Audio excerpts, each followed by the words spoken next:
नमस्कार। आज बात करेंगे हिंदी ग्रामर की एक बहुत ही कमाल की चीज के बारे में, अलंकार। कभी ऐसा हुआ है कि कोई कविता पढ़ी या गाना सुना और लगा वाह क्या बात है, तो बहुत मुमकिन है कि उसके पीछे इन्हीं अलंकारों का जादू हो।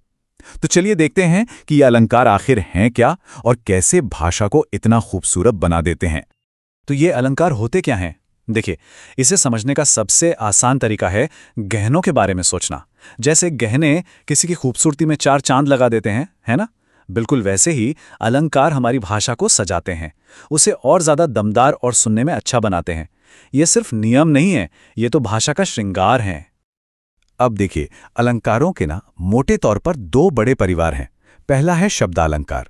जैसा नाम से ही पता चल रहा है, यहाँ सारा खेल शब्द का है, मतलब शब्दों की आवाज, उनकी तुकबंदी, उनका म्यूजिक। और दूसरा परिवार है अर्थालंकार। यहाँ खूबसूरती शब्दों की आवाज में नहीं, बल्कि उनके अर्थ में, उनके मतलब में छिपी होती है।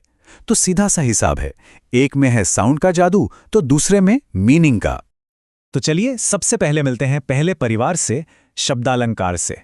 यहाँ हम ये देखने वाले हैं कि कैसे सिर्फ शब्दों की आवाज़ और उन्हें सही जगह रखने भर से ही भाषा में एक म्यूजिक सा पैदा हो जाता है। इसमें सबसे पहला और सबसे कॉमन है अनुप्रास अलंकार। ये बहुत ही सिंपल है। जब किसी लाइन में एक ही अक्षर या साउंड बार बार आए, जैसे ये उदाहरण देखिए, चंपा चंचल चितवन चित में, सुना च च च, ये जो च की आवाज बार बार आ रही है ना, इसी से एक रिदम बन रही है। बस यही है अनुप्रास। अच्छा, अब आता है यमक। ये तो शब्दों का एक बड़ा मजेदार खेल है। इसमें क्या होता है, एक ही शब्द लाइन में एक से ज्यादा बार आता है, पर हर बार उसका मीनिंग एकदम अलग होता है। जैसे कि राम चले तो चले राम की लीला। अब यहाँ चले शब्द दो बार आया है। पहले चले का मतलब है वो चल पड़े, और दूसरे चले का मतलब है शुरू हो गई। कमाल है ना? एक ही शब्द लेकिन मतलब दो। तो यहाँ कंफ्यूज नहीं होना है। अनुप्रास और यमक में एक बहुत बड़ा फर्क है। देखिए, अनुप्रास में सिर्फ एक साउंड रिपीट होता है, जैसे च, लेकिन यमक में पूरा का पूरा शब्द रिपीट होता है और उसका मीनिंग बदल जाता है। तो याद रखिए, अनुप्रास मतलब साउंड, यमक मतलब शब्द। बस इतना ही। चलिए जी, अब चलते हैं दूसरे परिवार के पास, अर्थालंकार। अब हम शब्दों की आवाज से आगे बढ़कर उनके मतलब की गहराई में उतरेंगे। यहाँ सारा खेल मीनिंग का है। अर्थालंकार में सबसे पहले आता है उपमा। उपमा यानी कंपैरिजन, तुलना। इसमें दो अलग अलग चीजों की तुलना की जाती है और पहचान के लिए कुछ कीवर्ड्स होते हैं, जैसे सा, समान, जैसे।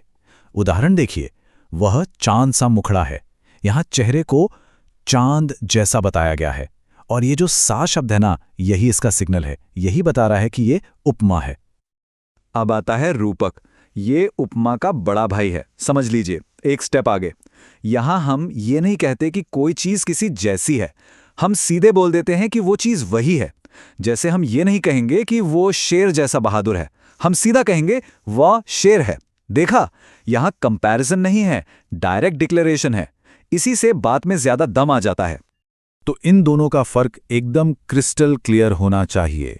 उपमा है तुलना, चांद जैसा चेहरा। रूपक है घोषणा, वह शेर है। एक में कहा जा रहा है लाइक अ मून, दूसरे में कहा जा रहा है इज अ लायन। बस यही फर्क है। अगला वाला तो बहुत ही मजेदार है, मानवीकरण। इसमें हम क्या करते हैं कि किसी बेजान चीज को इंसानों वाली हरकतें करते हुए दिखाते हैं। जैसे हवा गुनगुनाती फिर रही थी। अब जरा सोचिए, क्या हवा सच में गाना गा सकती है? नहीं ना। गुनगुनाना तो इंसानों का काम है। बस यही है मानवीकरण। इससे ना कविता में जान आ जाती है। और फिर आता है अतिशयोक्ति। नाम थोड़ा मुश्किल है, पर काम बहुत आसान है। इसका सीधा सा मतलब है बात को बड़ा चढ़ाकर बोलना। इतना बड़ा चढ़ाकर कि यकीन ना हो, ताकि बात का इम्पैक्ट जबरदस्त पड़े। जैसे उसकी आवाज से पर्वत भी कांप उठे। अब हमें पता है कि ऐसा असल में नहीं हो सकता, लेकिन ये लाइन सुनने वाले के दिमाग में एक बहुत पावरफुल इमेज बना देती है। ओके, तो थ्योरी तो बहुत हो गई। अब आते हैं मुद्दे की बात पर। कुछ एकदम फटाफट वाली ट्रिक्स जो एग्जाम में सेकेंडों में अलंकार पहचानने में मदद करेंगी। एक तरह की चीट शीट। तो तैयार हो जाइए। पहली ट्रिक, अगर लाइन में जैसे, सा या समान जैसा कोई शब्द दिख जाए, तो आंख बंद करके समझ लीजिए कि ये उपमा है, ऑलमोस्ट हमेशा।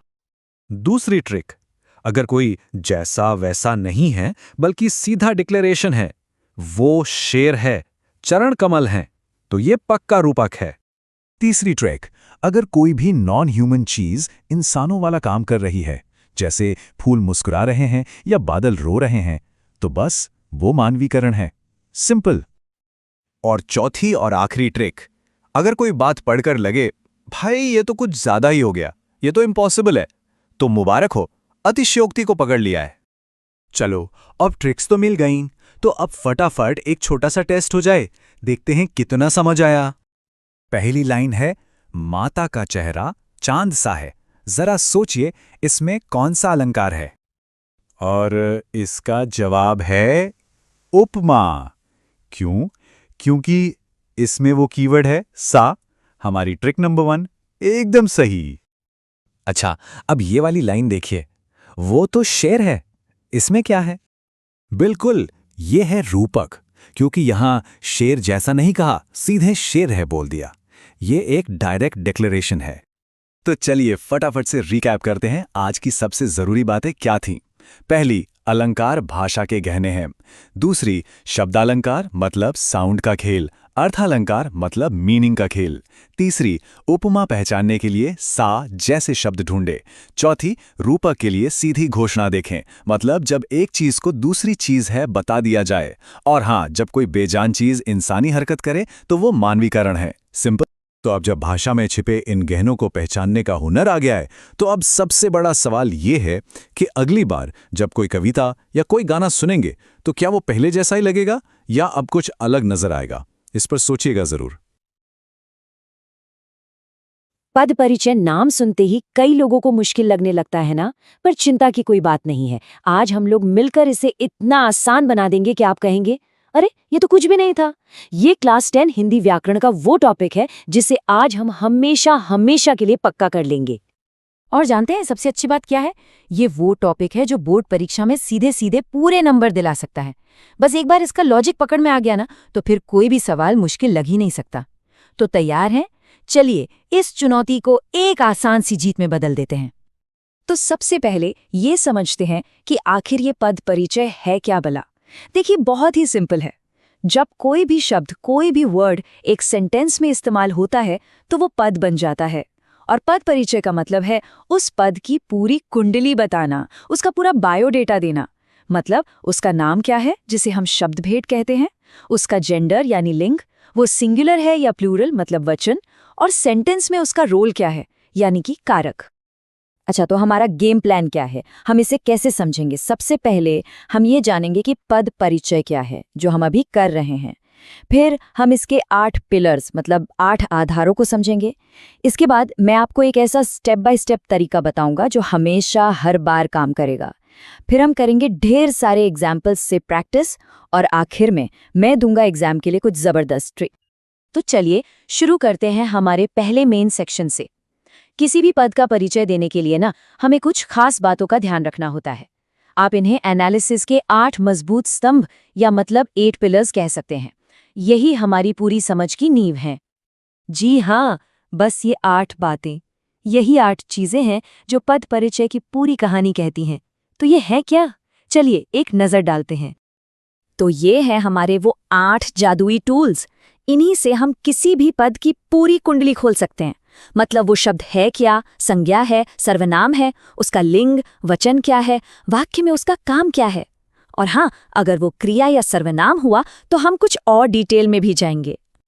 ठीक है, तो अब हमारे पास टूल्स तो आ गए, लेकिन सवाल ये है कि इन्हें इस्तेमाल कैसे करना है।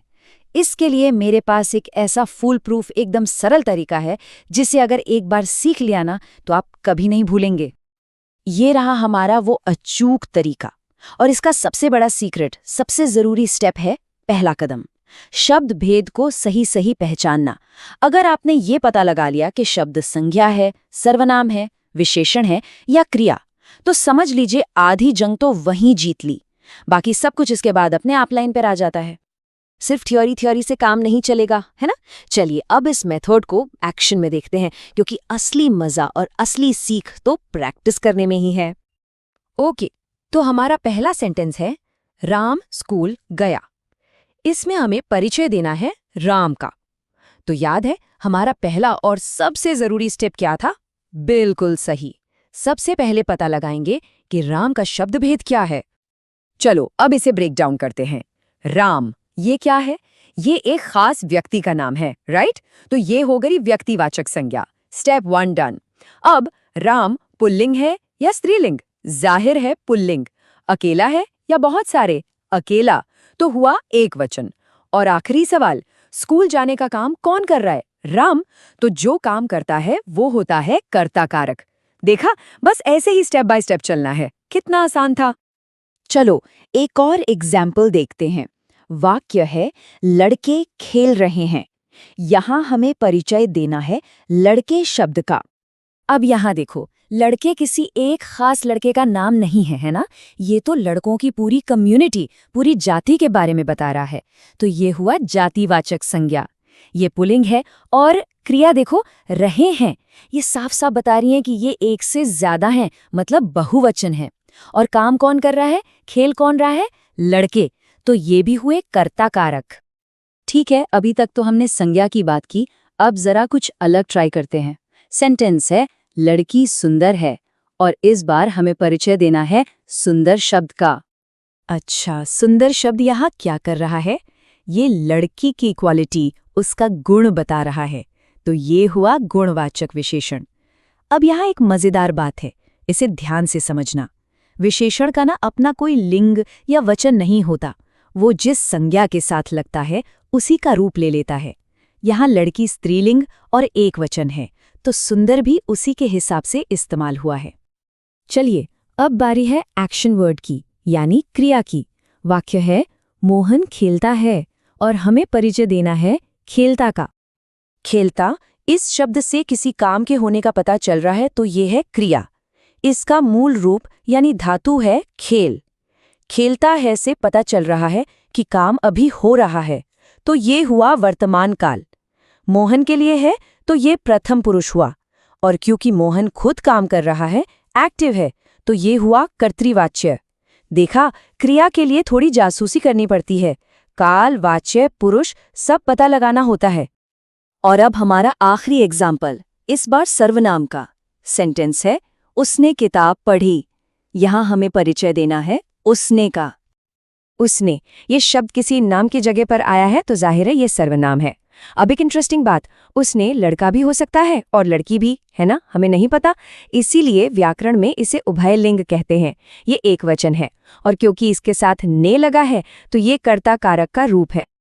बहुत बढ़िया, हमने मेथड भी सीख लिया और प्रैक्टिस भी कर ली। अब बारी है कुछ प्रो टिप्स की, कुछ ऐसे हैक्स जो एग्जाम में आपका टाइम भी बचाएंगे और पूरे नंबर भी दिलाएंगे। कारक पहचानने में अक्सर कंफ्यूजन होता है ना, तो ये रहा आपका सीक्रेट वेपन। बस क्रिया से सही सवाल पूछो। जैसे राम आया में पूछो कौन आया? जवाब मिला राम, तो राम हो गया कर्ता कारक।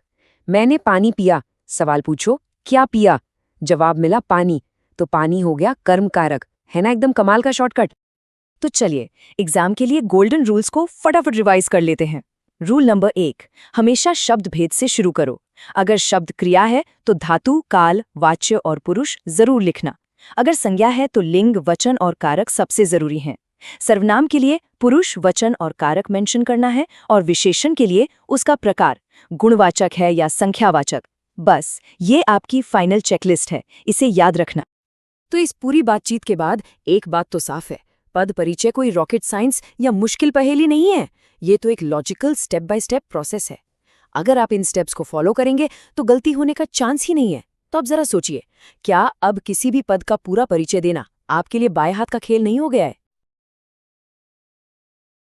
नमस्कार, आज हम कक्षा 10 हिंदी व्याकरण के एक बहुत ही मजेदार टॉपिक को समझने जा रहे हैं, वाच्य। कभी सोचा है कि हर वाक्य का, हर सेंटेंस का अपना एक हीरो होता है?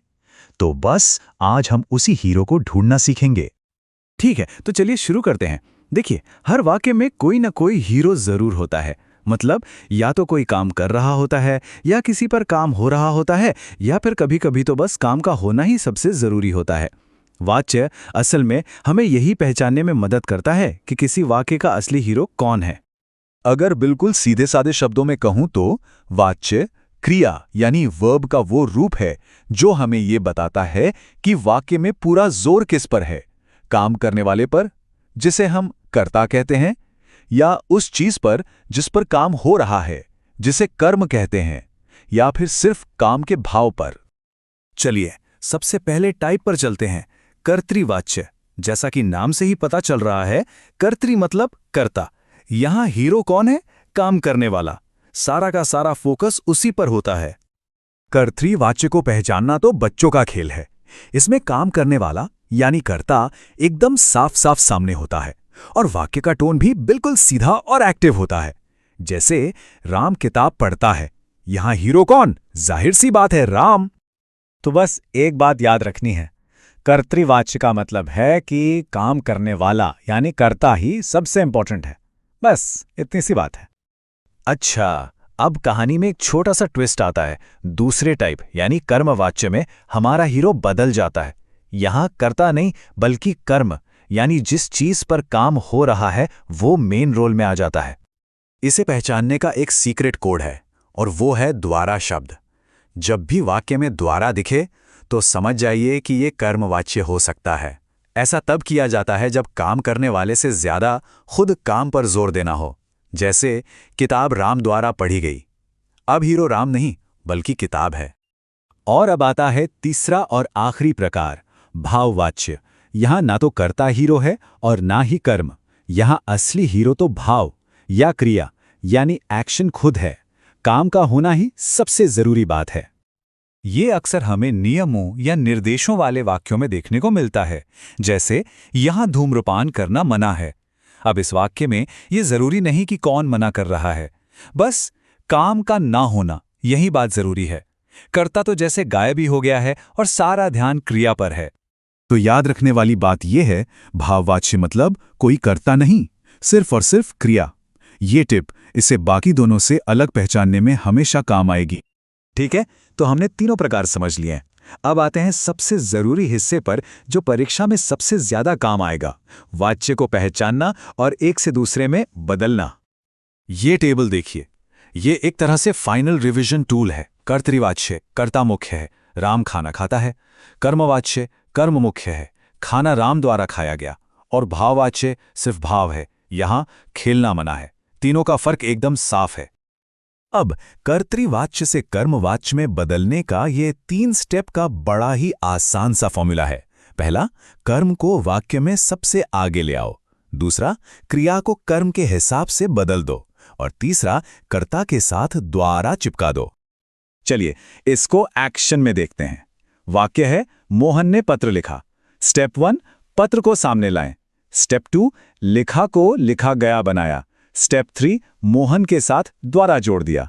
और नतीजा, पत्र मोहन द्वारा लिखा गया। हो गया। कितना आसान था। बहुत अच्छे। अब जब नियम पता चल गए हैं तो चलिए एक छोटा सा प्रैक्टिस राउंड हो जाए। तैयार है ना? पहला सवाल, राम ने फूल तोड़ा। सोचिए जरा, इस वाक्य का हीरो कौन है? ये कौन सा वाच्य हुआ? और सही जवाब है कर्तृवाच्य। क्यों? क्योंकि यहां काम करने वाला यानी राम साफ तौर पर हीरो है। एक्शन सीधे सीधे राम कर रहा है। अगला सवाल, सीता ने गीत गाया। इसे कर्मवाच्य में बदलना है। वो 3 स्टेप्स याद है ना? जरा सोचकर देखिए। बिल्कुल सही जवाब है, गीत सीता द्वारा गाया गया। हमने कर्म यानी गीत को आगे कर दिया, क्रिया का रूप बदल दिया और कर्ता के साथ द्वारा लगा दिया। चलिए अब एक उल्टा सवाल। वाक्य है, किताब बच्चों द्वारा पढ़ी जा रही है। इसे कर्तृवाच्य में बदलना है।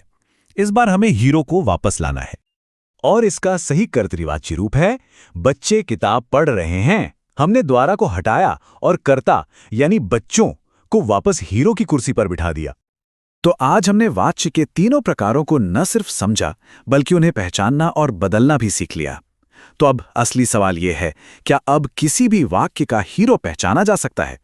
मुझे तो पूरा यकीन है कि अब यह काम बहुत आसान हो गया होगा। नमस्कार दोस्तों, आप देख रहे हैं बी उज्ज्वल क्लासेस। अगर आपको इस चैप्टर की line by line explanation PDF बिल्कुल फ्री चाहिए तो देर मत कीजिए। अभी हमें हमारे व्हाट्सएप नंबर पर मैसेज कीजिए और पीडीएफ तुरंत पाइए। बी यूजुअल क्लासेस, पढ़ाई अब होगी और भी आसान। चलिए आज हिंदी व्याकरण के एक बहुत ही मजेदार और जरूरी टॉपिक में डुबकी लगाते हैं, रचना के आधार पर वाक्य भेद। ये टॉपिक क्लास 10 बोर्ड एग्जाम्स के लिए तो मानो रामबाण है। तो आज हम सरल, संयुक्त और मिश्र वाक्यों को कुछ ऐसी आसान ट्रिक्स और उदाहरणों से समझेंगे कि कभी कोई कंफ्यूजन ही नहीं रहेगा। तो आज हम क्या क्या करने वाले हैं, एक नजर डालते हैं। सबसे पहले वाक्यों के भेद को जानेंगे, फिर एक एक करके सरल, संयुक्त और मिश्र वाक्य की तह तक जाएंगे। उन्हें पहचानने की सबसे आसान ट्रिक देखेंगे और आखिर में कुछ अभ्यास भी करेंगे ताकि सब कुछ दिमाग में एकदम पक्का हो जाए। चलिए अपनी जासूसी शुरू करते हैं सबसे पहले और सबसे सीधे साधे केस से। सरल वाक्य, जैसा नाम वैसा काम। इसकी पहचान बहुत ही सीधी है, बस एक कर्ता और एक क्रिया। तो किताबी भाषा में कहें तो ये एक ऐसा वाक्य है जिसमें सिर्फ एक ही सब्जेक्ट यानी कर्ता होता है और एक ही प्रेडिकेट यानी क्रिया होती है। मतलब सीधी सी बात है, एक काम करने वाला और एक काम, बस एक ही वाक्य में एक पूरा विचार। तो फिर इसे पकड़ेंगे कैसे? इसके कुछ पक्के सुराग हैं। पहली बात, इसमें सिर्फ एक ही काम हो रहा होगा। दूसरी, इसमें कोई भी जोड़ने वाला शब्द जैसे और, पर, की ये सब नहीं मिलेगा। और तीसरी पहचान, इसका मतलब एकदम सीधा और साफ होता है, कोई घुमाव फिराव नहीं। और ये उदाहरण देखिए, बिल्कुल परफेक्ट है। राम स्कूल जाता है, इसमें राम है हमारा कर्ता और जाता है उसकी क्रिया। एक कर्ता एक क्रिया, हो गया ना सरल वाक्य, इससे सीधा कुछ नहीं। ठीक है, केस नंबर 1 तो सुलझ गया। अब बढ़ते हैं अपने अगले केस की तरफ जो थोड़ा और मजेदार है। अब हम देख रहे हैं संयुक्त वाक्यों को जहां दो स्वतंत्र विचार एक साथ मिलकर एक वाक्य बनाते हैं। संयुक्त वाक्य, इसका मतलब है जब दो या दो से ज्यादा अपने आप में पूरे यानी स्वतंत्र सरल वाक्य कुछ खास संयोजक शब्दों से जुड़ जाते हैं। ये दोनों वाक्य अपने आप में पूरी तरह से मजबूत होते हैं। तो यहां पर सबसे बड़ा सुराग है इन संयोजक शब्दों को ढूंढना, जैसे और, पर, लेकिन, या, किंतु। और मजे की बात यह है कि अगर आप इस जोड़ने वाले शब्द को हटा भी दें तो भी जो दो वाक्य बचेंगे उनका अपना अपना पूरा मतलब निकलेगा। ये उदाहरण देखिए, मैं पढ़ता हूं, ये अपने आप में एक पूरा वाक्य है। मेरा भाई खेलता है, ये भी पूरा है। और इन दोनों को किसने जोड़ा? हमारे सुराग शब्द और ने। बस यही है संयुक्त वाक्य। चलिए अब आते हैं हमारे फाइनल और सच कहूं तो सबसे दिलचस्प केस पर, मिश्र वाक्य। यहां पर कहानी थोड़ी पेचीदा हो जाती है। इसमें एक होता है मुख्य वाक्य यानी हीरो और एक होता है उस पर आश्रित यानी उसका हेल्पर वाक्य। मतलब इसमें एक तो होता है मेन वाक्य और फिर उसके साथ एक या एक से ज्यादा ऐसे छोटे छोटे वाक्य होते हैं जो अकेले खड़े नहीं हो सकते। उन्हें अपने पूरे मतलब के लिए हीरो पर यानी मेन वाक्य पर डिपेंड करना पड़ता है। तो यहां का सबसे बड़ा सुराग है डिपेंडेंसी। आपको जब, क्योंकि, यदि, की, जो जैसे शब्द मिलेंगे और अगर आप इन वाक्यों को अलग करने की कोशिश करेंगे तो एक हिस्सा अधूरा सा लगेगा, उसका अकेले में कोई मतलब ही नहीं निकलेगा। जैसे इस उदाहरण में जरा सोचिए, अगर कोई सिर्फ इतना कहे जब बारिश आई, तो सवाल उठता है ना, तो क्या हुआ? ये अधूरा है। इसे पूरा होने के लिए तब हम घर लौट आए की जरूरत है। बस यही है मिश्र वाक्य की असली पहचान, एक मुख्य और दूसरा उस पर आश्रित। तो हमने तीनों केस की अच्छी तरह से छानबीन कर ली है। अब वक्त है एक ऐसी चीट शीट बनाने का जो एग्जाम के दिन आपका सबसे बड़ा हथियार साबित होगी। ये देखिए, इस टेबल में सब कुछ आमने सामने है। मोटा मोटा फर्क क्या है? सरल वाक्य मतलब एक काम, संयुक्त वाक्य मतलब दो बराबर के काम जो अलग अलग भी रह सकते हैं, और मिश्र वाक्य मतलब एक मुख्य काम और एक उस पर निर्भर काम। और ये रही फाइनल एग्जाम चेकलिस्ट। बस इसे दिमाग में बैठा लीजिए। जहां और, पर, लेकिन, या जैसे शब्द दिखें तो वो ज्यादातर संयुक्त वाक्य होगा, और जहां की, क्योंकि, जब, जो, यदि जैसे शब्द दिखें तो समझ जाइए कि मामला मिश्र वाक्य का है। तो थ्योरी तो बहुत हो गई, अब वक्त है इन जासूसी स्किल्स को असली मैदान में टेस्ट करने का। चलिए कुछ अभ्यास करते हैं। पहला सवाल स्क्रीन पर है, यदि तुम मेहनत करोगे तो सफल हो जाओगे। ध्यान से देखिए, सुराग क्या है, कौन सा शब्द है जो इशारा कर रहा है। जी हाँ, बिल्कुल सही। ये है एक मिश्र वाक्य। क्यों? क्योंकि सफल होना मेहनत करने की शर्त पर निर्भर है। यह भी शब्द ने सारा खेल बता दिया। चलिए अगला केस देखते हैं। मोहन आता है लेकिन जल्दी चला जाता है। बीच में जोड़ने वाले शब्द पर गौर कीजिए। क्या ये दो बराबर के वाक्यों को जोड़ना है? शानदार! ये है एक संयुक्त वाक्य। लेकिन शब्द दो बिल्कुल आजाद वाक्यों को जोड़ रहा है। मोहन आता है और वह जल्दी चला जाता है। दोनों अपने आप में पूरे हैं। और ये रहा आज का आखिरी सवाल, बिल्कुल सीधा सा। मैं पढ़ाई करता हूं, इसमें क्या है? एकदम सही। इससे आसान कुछ नहीं हो सकता। एक कर्ता यानी मैं और एक क्रिया यानी पढ़ाई करता हूं। कोई जोड़ने वाला शब्द नहीं। ये है एक पक्का सरल वाक्य। तो अब जब ये केस सुलझ चुका है और वाक्यों की बनावट को पहचानना आ गया है, तो सोचने वाली बात यह है कि इस जानकारी का इस्तेमाल अपने लिखने के अंदाज को और बेहतर, असरदार और दिलचस्प बनाने के लिए कैसे किया जा सकता है। इस पर जरूर सोचिएगा।